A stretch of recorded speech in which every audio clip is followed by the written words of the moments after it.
Hi, hello, welcome. Why is the greeting always this ridiculous? Never mind. The day has finally come. No, Run BTS is not coming back anytime soon. I'm sorry if this is what you wanted to hear. Today I'm gonna show you finally how I edit my videos, how I download the clips, what I do basically. Yeah, I hope this is at least 10% helpful to anyone, so let's just get started. Okay, first off I wanted to show you how I acquire all of these clips.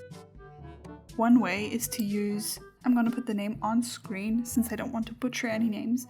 So what you do is you go to VLive, you copy the URL of the video you are trying to download, and then you paste it into this. And there you can download the video in different qualities, and you can also download the subtitles, which is very important. And I'm gonna show you how you can use that.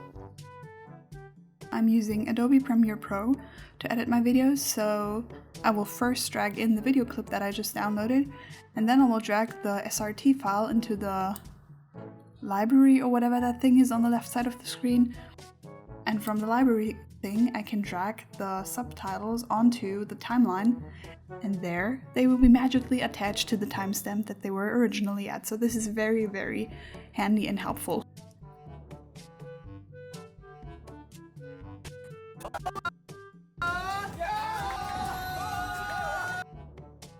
Next up, I'm going to show you how you can download clips from Twitter using a page called twdown.net. Here again you can choose the resolution of your video file. Here there are no subtitles, so this will only give you the video file.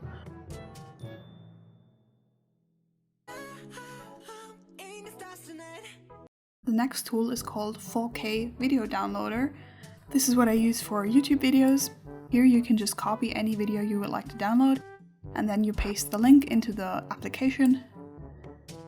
And here you can also choose the quality of the clip, and additionally you can also download the subtitles, again in an SRT format.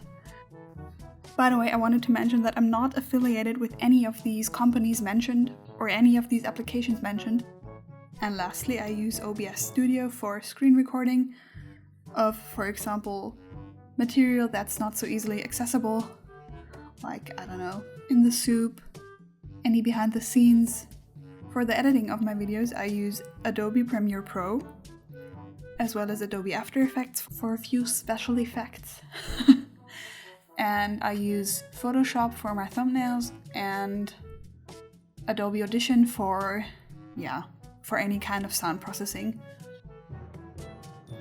So even though I have the subtitles from the SRT files, I will still handwrite all of the I will still type all of the subtitles, just to be able to use them as a kind of stylistic tool, let's say it like that. Here I'm showing you how I'm using Adobe Audition to cancel out any background noises or any background music I don't want to have in the clip. 제2호포 출발합니다. In Adobe Audition that can be done quite easily. You just have to take a sample of the portion of the audio track that you want to have removed from the entire clip.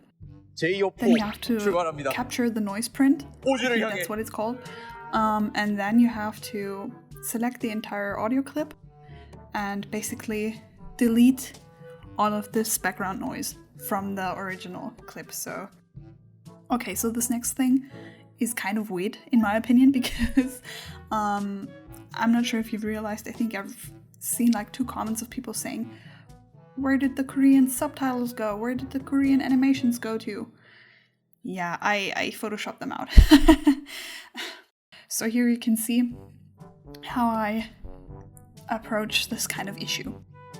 What I'm doing is I'm basically taking a screenshot of the scene without the subtitle and a screenshot of the same scene with the subtitle. Then I will be putting both of those into Photoshop, where I then select basically the subtitle, and from the image that doesn't have the subtitle on it, I will create a separate layer that will then be the cover of the subtitle. Did that make any sense? I'm not really sure.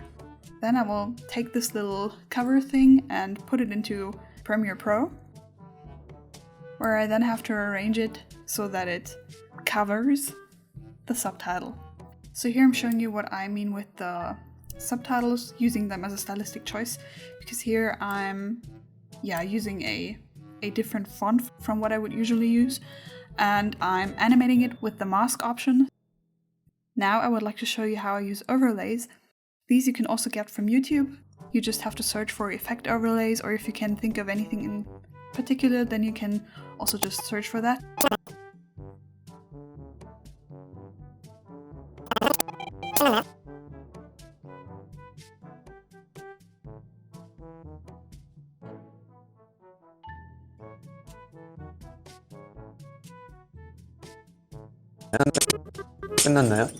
And finally, I wanted to show you a very simple technique you can use to conceal things that are in front of a simple background. So as you can see here, on the top left corner, there's like this logo type thing that I of course want to get rid of, being me. So I will create a color layer and select the color of the background or the color of the wall. And then I will just adjust the size of the color square that I have. And that way I'm able to conceal this small portion of the screen while still being able to show Jimin without having to cut off half of his head.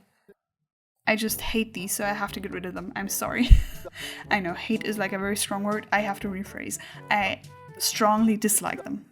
I see why they have to be there, but for me, they need to disperse, you know? Be gone. Be gone logo. Be gone small subtitle. Yeah. Then I also have this handy dandy thing, which I call my music library. Here I have all sorts of copyright-free music available that I use as a background music. If you're looking for any like iconic background music, then you just have to look for Kevin MacLeod and you're all set.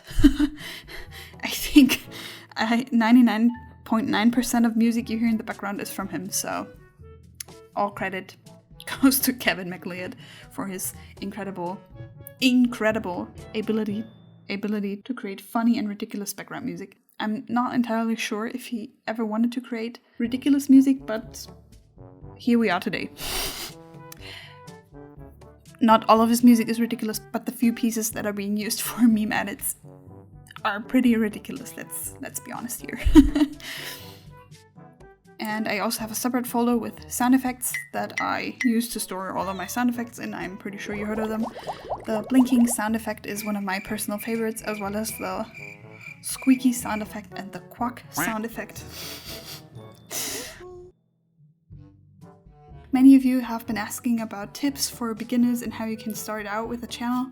My most important advice would be to be consistent, and also don't give up, okay? Because I know that if you're putting a lot of energy into something and not much is coming back, it can discourage you quite easily. But I'm telling you, you can do this too. If I managed to do it, you can do it too, trust me. Because this is not something that requires any like special skill.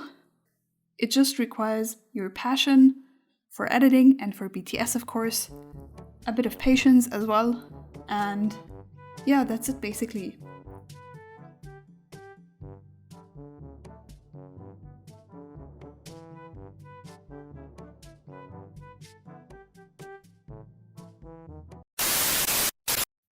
Also, by the way, when is Run BTS returning? When is Run BTS returning?